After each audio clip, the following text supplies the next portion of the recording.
ओम नमः शिवाय। शिवजी सदा सहाय। ओम नमः शिवाय। गुरुजी सदा सहाय। शुक्राना मेरे गुरुजी महाराज जी का। बहुत बार ऐसा होता है लाइफ में कि हम बहुत ओवर थिंक करते हैं, क्योंकि डायरेक्टली इनडायरेक्टली कुछ लोग हमें ऐसी बात बोल जाते हैं या कुछ ऐसा हमारे साथ कर जाते हैं लाइफ में जिससे हम डिस्टर्ब हो जाते हैं और लगभग उसी व्यक्ति के बारे में ही almost every day negative thoughts हमारे माइंड में आती रहती हैं, जिसे ओवर थिंकिंग कहा जाता है। बार बार उस व्यक्ति के बारे में ही सोचना जिसने आपका दिल दुखाया है या जिसने आपको गलत बोला है। तो आपने इस ओवर थिंकिंग एक तरीके की बीमारी है। तो कोशिश करना है कि हमें अपने दिन को फ्रूटफुल बनाना है।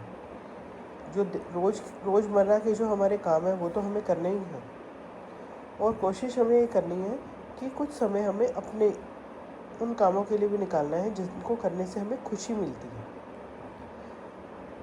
तो यही क्योंकि एक ट्रीटमेंट है ओवर थिंकिंग से बाहर निकलने का।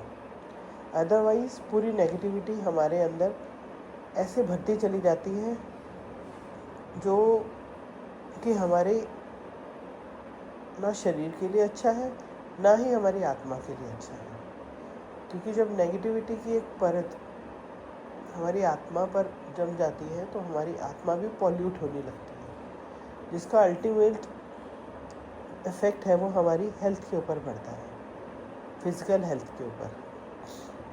तो मैं आप सभी संगत से यही आग्रह करूँगी कि अपनी लाइफ में ऐसे नेगेटिव लोगों से दूर रहें जो आपकी तन और मन दोनों को रोज़ प्रभावित कर रहे हैं। आपकी स्वास्थ्य अलग ख़राब हो रहा है, आपकी आत्मा अलग पॉल्यूट हो रही है। तो अपने जिन कामों में आपको अच्छा लगता है आप वो काम करना शुरू करें, उसके लिए समय निकालें। धीरे धीरे आप उस सोच से बाहर निकल आएंगे, आपको पता भी नहीं लगेगा।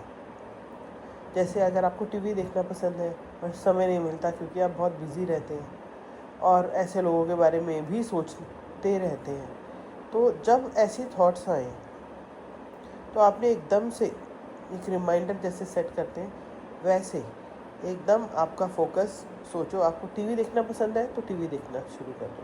अगर आपको गाने सुनना पसंद है आप सॉन्ग सुन लीजिए। अगर आपको मार्केट में घूमना अच्छा लगता है थोड़ा सा बाहर निकल के टहल आइए, और नहीं तो घर के पास में पार्क होगा आप वहाँ पर 1-2 राउंड लेकर आइए। कुछ अच्छा सोचिए, सॉन्ग सुनिए, खुश रहिए। और घर में एक छोटा बच्चा है जिसके साथ बात करके आपको अच्छा लगता है तो उस बच्चे के साथ समय बिताइए। अगर आपको आपकी हेल्थ थोड़ी डिस्टर्ब हो रही है इस वजह से तो आप अपनी हेल्थ पे फोकस कर लीजिए, थोड़ी एक्सरसाइज कर लीजिए। 5 मिनट, 10 मिनट, 15 मिनट के लिए अपनी हेल्थ के लिए टाइम निकालिए, प्राणायाम कर लीजिए। तो ये मतलब इससे आप उस ओवर थिंकिंग की जो डिज़ीज़ है उससे धीरे धीरे खुद को बाहर लेकर आएंगे। क्योंकि हमें हर छोटी प्रॉब्लम के लिए डॉक्टर के पास जाने की ज़रूरत नहीं है, हमें खुद का डॉक्टर बनना है। और ये छोटी प्रॉब्लम नहीं है जितनी हमें लगती है, ये एक्चुअल में बहुत बड़ी प्रॉब्लम है। तो ऐसी प्रॉब्लम्स जो हमें लोग दे के चले जाते हैं और वो खुश रहते हैं और हम परेशान होते हैं, ये बहुत गलत है। क्योंकि उन लोगों को तो फ़र्क ही नहीं पड़ रहा जिनकी वजह से हम पूरा दिन बर्बाद करते हैं, एक दिन नहीं रोज़ करते हैं। कुछ महीने नहीं बल्कि महीनों और सालों तक हम पहुंच जाते हैं, और धीरे धीरे हमारी हेल्थ ख़राब होनी शुरू हो जाती है। उसका असर हमारी आत्मा पर तो पड़ता ही है जो हमें नज़र नहीं आता, बट हेल्थ तो डायरेक्टली अफेक्ट होती ही होती है। तो ऐसे लोगों के बारे में आप सोचना बंद कर दीजिए, मेरी रिक्वेस्ट है ये। क्योंकि आपके लिए यही अच्छा है, क्योंकि आप मेरे साथ जुड़े हैं, मेरे परिवार का हिस्सा हैं। तो आप प्लीज़ इन बातों को थोड़ा उन पे फोकस करिए। उन लोगों के बारे में सोचना ही नहीं है, हमें अपनी खुशी को कॉम्प्रोमाइज़ करना ही नहीं है। आप इस चीज़ को सोचिए, क्योंकि आप सबसे ज़्यादा खुश स्वयं को खुद ही रख सकते हैं। लोग आएंगे लाइफ में परेशान करके निकल जाएंगे, भूल जाएंगे, और हम जो कमज़ोर दिल के लोग होते हैं वो ही ओवर थिंक करते हैं, उनकी मिस्टेक नहीं होती। और जो सफ़र करते हैं तो सफ़र नहीं करना, इस सफरिंग से खुद को निकालना है। तो that's all for the day. शुक्राना मेरे गुरु महाराज जी का, अनंतम अनंतम शुक्राना।